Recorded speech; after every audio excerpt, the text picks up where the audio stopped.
Las actividades intelectuales y creativas han sido vinculadas siempre con la fluidez de lo que es una de las actividades humanas más identificadas con nuestra esencia, con nuestro ser. También estos tiempos han sido muy vinculados con la fluidez, los acontecimientos, las cosas, las relaciones humanas. Parece que se suceden tal cual corre el agua, buscando sus espacios, buscando sus formas. Incluso el sociólogo polaco-británico Zygmunt Bauman nos habla en estos tiempos de la modernidad líquida. La asociación es con todo aquello vinculado a lo líquido, al proceso de licuefacción, aquel fenómeno en el que lo sólido se convierte en líquido. Y sin dudas, es el agua, aquel elemento que representa a la fluidez de lo líquido, a la fluidez del pensamiento, a la fluidez de la creatividad humana.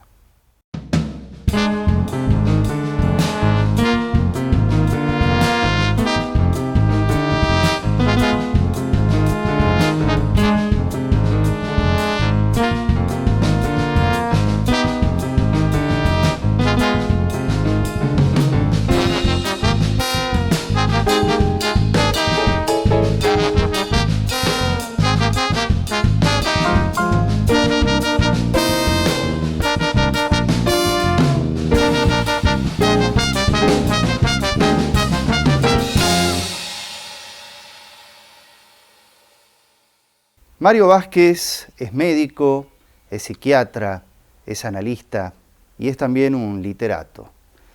Él nos habla de muchas cosas que tienen que ver con su profesión y también con su vocación. Allí donde está el pensamiento, allí donde participa el cerebro humano, pero participa no solamente desde un punto de vista racional, sino también creativo, lúdico. Las experiencias de vida nos permiten ver las cosas de determinada manera y actuar muchas veces en ese sentido, junto a lo que traemos por herencia o también por configuración biológica. Los temas médicos, los temas fisiológicos, los temas de la física también, están presentes en una complejidad que hacen tan particular la vida de nosotros, de los seres humanos.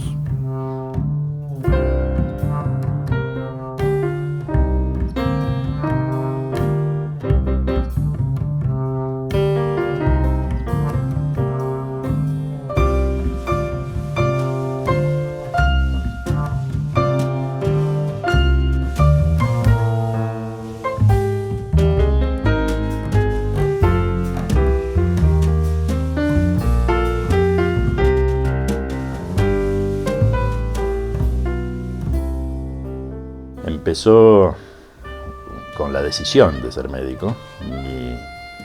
Mi destino profesional estaba orientado desde los 15 años para la historia y el derecho.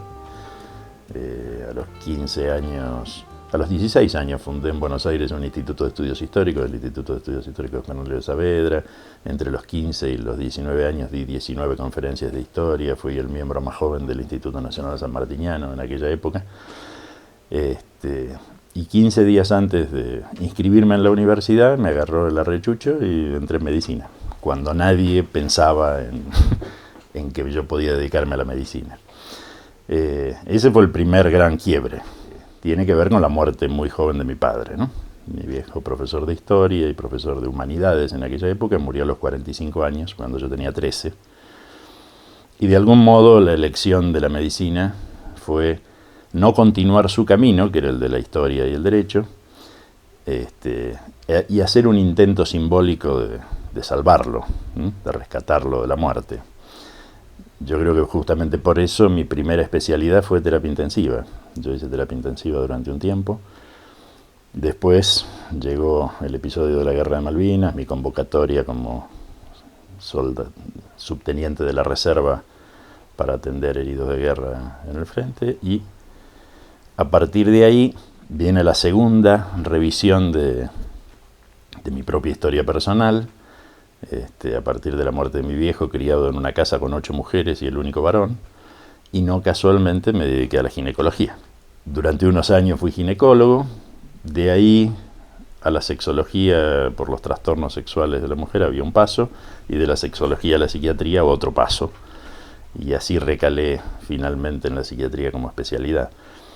Pero fue todo un periplo personal de cambios y de adaptaciones. De alguna manera creo que a reelaborar las cuestiones personales que al mismo tiempo que la terapia se van reelaborando en la vida, ¿no? Los que creemos que hay un más allá, creo que incluso allá vamos a seguir reelaborando. Es decir, no hay tiempo para decir yo ya estoy construido, estamos en construcción permanente, es un proceso permanente de construcción. Y por eso creo que en el lenguaje, por ejemplo, en nuestro castellano, que tenemos la gran ventaja de una riqueza que por ahí las lenguas sajonas e incluso algunas latinas no tienen, ¿no? Como el francés, en donde los verbos ser y estar para los anglosajones, para los alemanes, para los mismos franceses son un solo verbo. En cambio para nosotros son dos. Y no es lo mismo ser que estar. Yo creo que somos, pero estando en un cambio constante. Es decir, somos una sola cosa y una unidad, pero no detenida, sino en permanente proceso de elaboración y de cambio. Y ese proceso de cambio tiene que ver con el cambio personal, ¿no?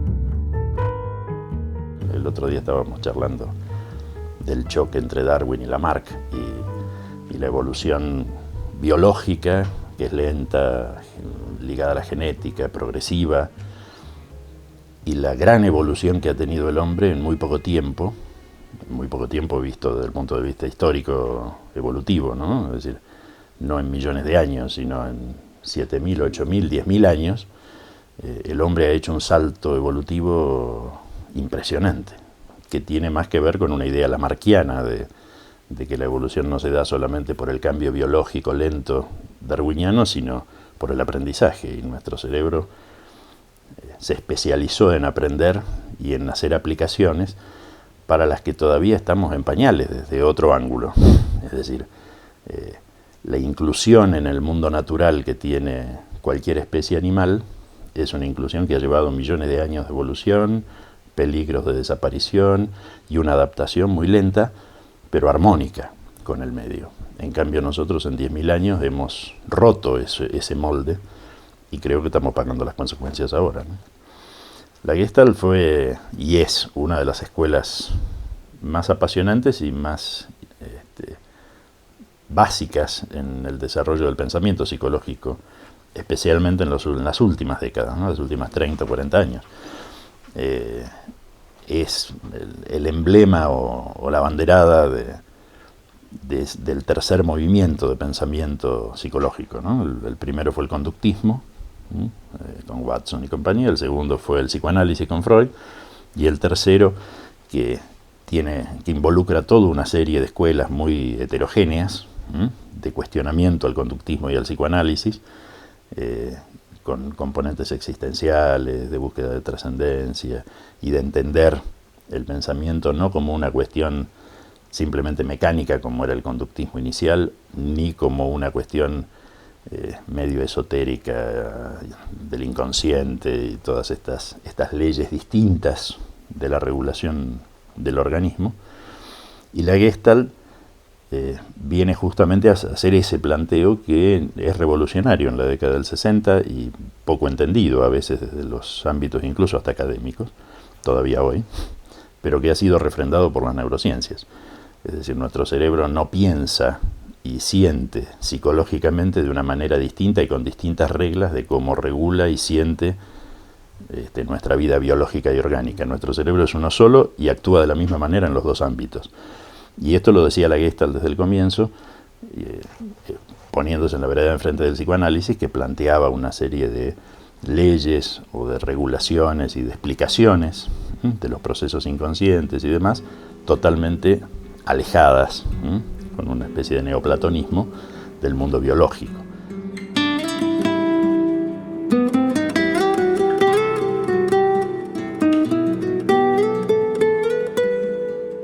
Quien conoce a los demás es listo, quien se conoce a sí mismo es sabio, quien vence a los demás tiene fuerza, quien se vence a sí mismo es fuerte, quien tiene vigor tiene voluntad, quien se conforma es rico, quien conserva su lugar tiene constancia, quien no sucumbe con la muerte, aquel vive.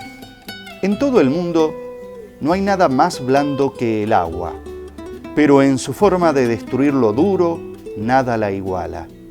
Nada puede transformarla, que lo débil vence a lo fuerte, y lo blando a lo duro. Es sabido por todo el mundo, mas nadie se rige por ello.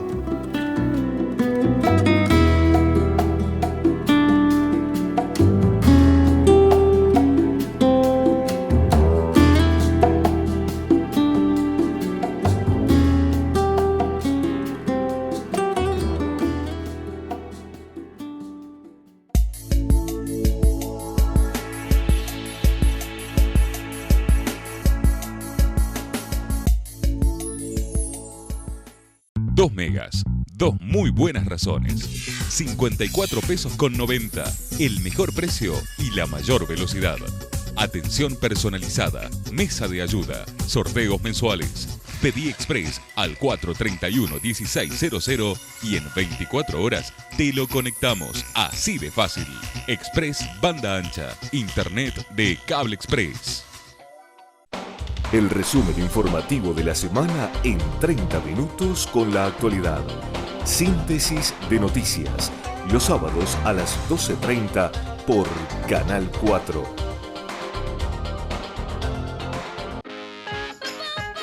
Realice una inversión inteligente. Pauten Cable Express. En un mercado competitivo, acompañamos a grandes y pequeñas empresas con óptimos planes publicitarios de acuerdo a cada necesidad.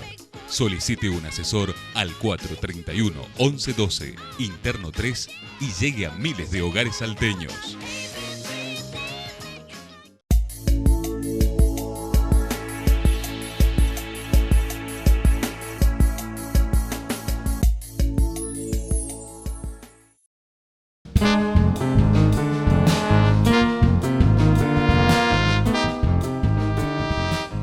Ocurre muchas veces con todos nosotros, y así como el agua, como cualquier fluido, que vamos buscando la forma, vamos tratando de limitar alguna figura en nuestras vidas, todo transcurre con cambios, transcurre con distintos periodos, distintas etapas.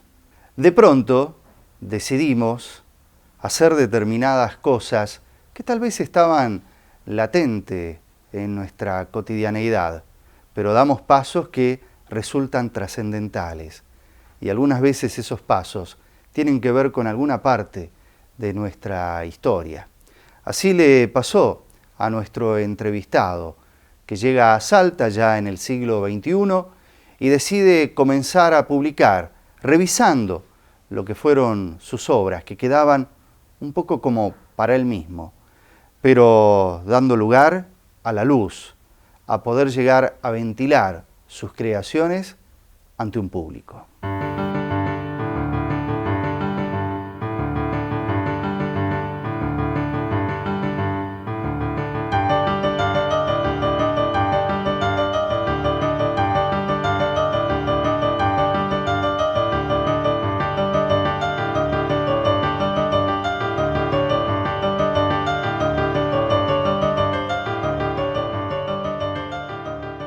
Lo literario viene desde siempre. Como te decía, el viejo era profesor de humanidades, formado en el viejo Mariano Acosta, en la vieja escuela normal,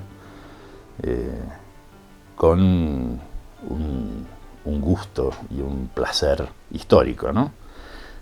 En esa época, estamos hablando de la década del 30, fines de los 30, principios de los 40, en donde los profesores de mi padre fueron gente como Fermín Estrella Gutiérrez en literatura, Fesquet en física y matemática, Felipe Güero en música, y mi padrino de bautismo, que era José Carlos Astolfi.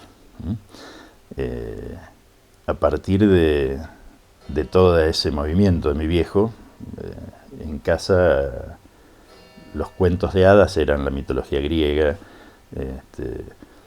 las reuniones de fin de semana a la tarde, los domingos, para solucionar la depre del domingo, eran pararse frente a un geloso, un viejo de esos grabadores, y hacer teatro leído, y hacer a Lorca o a Shakespeare. Es decir, que eso yo lo mamé, a Darío, leer poesía y grabar, y corregir las inflexiones de la voz, y discutir. Eso lo mamé desde muy chiquitito. Y cuando me vine a vivir a Salta, allá por el 2001, empecé a decir, ¿y por qué no?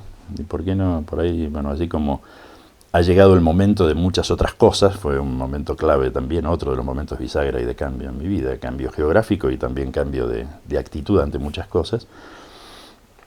Y por un lado, por ejemplo, apareció el tema de la de la que siempre fue mi vocación, pero de la concreción de mi vocación docente, que venía de familia y demás, y entrar en la docencia universitaria y demás. También apareció el hecho de decir, bueno, ¿por qué no empezar a presentar? Y bueno, me tomé un tiempo de pulir, un par de años de pulir cosas viejas y de escribir algunas nuevas. Y en el 2005 me presenté en los concursos literarios provinciales de Salta y gané una mención sin publicación por un poemario que se llamaba Poemas del Sobreviviente. En el 2006 vuelvo a presentarme y gano el primer premio para poetas inéditos con un libro que se llamó Civilización de Náufragos y que editó la Secretaría de Cultura. Y en el 2009, el año pasado, gané los concursos provinciales para poetas con obra publicada con Al borde del silencio.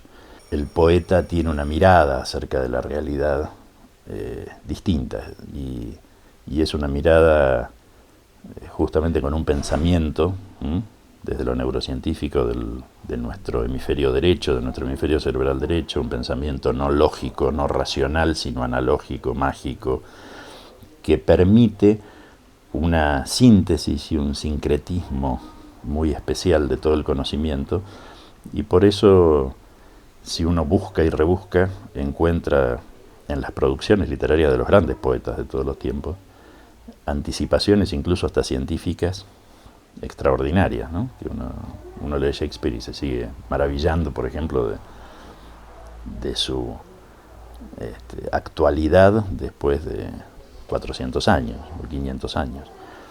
Y es muy difícil mantener un pensamiento actual después de 400 o 500 años. Y solamente los grandes creadores literarios que tienen esta capacidad que da la poesía a los que no somos tan grandes, pero nos permite a veces leer algo que uno escribió hace 10 años y decir, upa.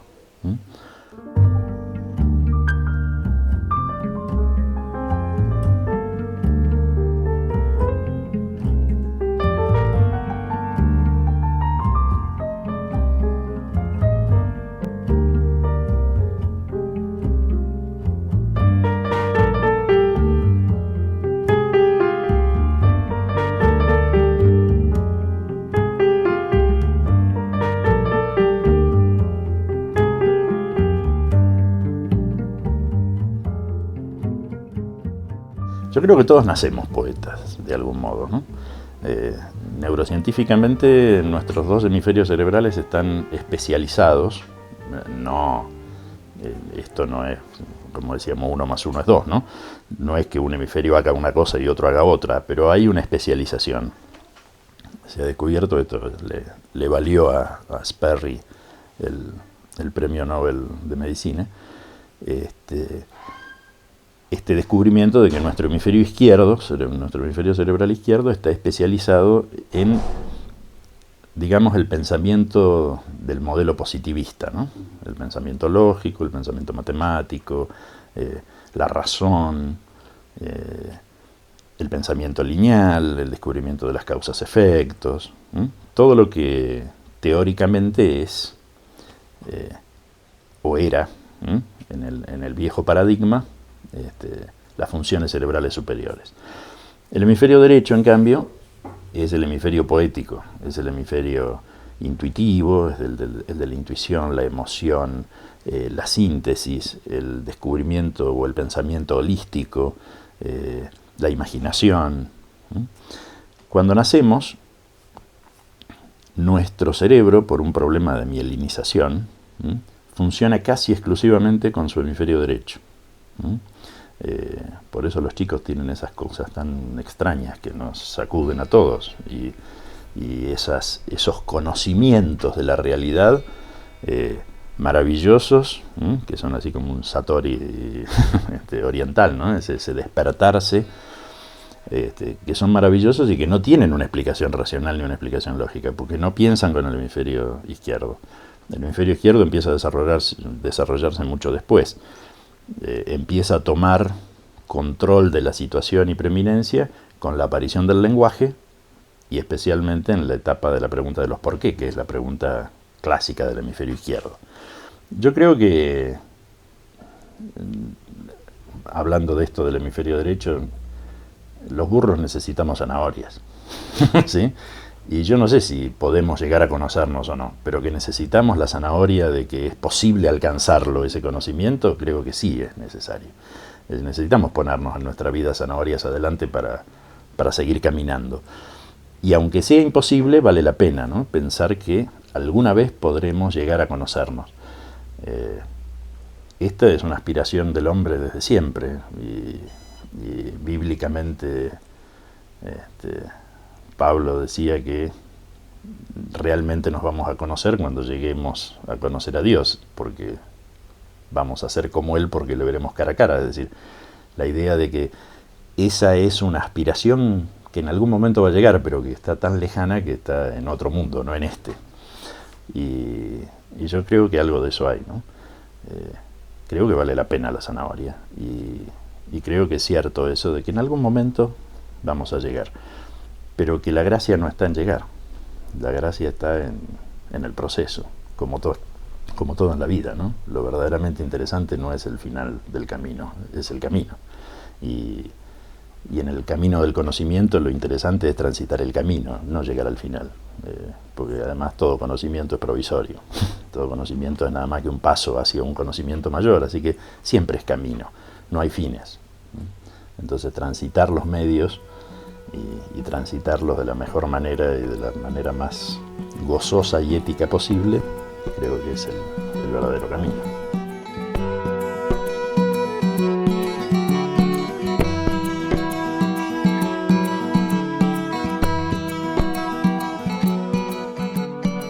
El poema me crece, me gana, se me adueña. Jirón de noche al mediodía, mi alma se somete. Me suspende el vacío a mitad de camino, de la garganta al pecho. Me arbolea la angustia gozosa, ensimismada, me invierte, me mastica, deglute los minutos, me germina los ojos. Finalmente, cuando empiezo a gustarlo, a ser yo entre sus letras que clarean, me pare como a un hijo innecesario.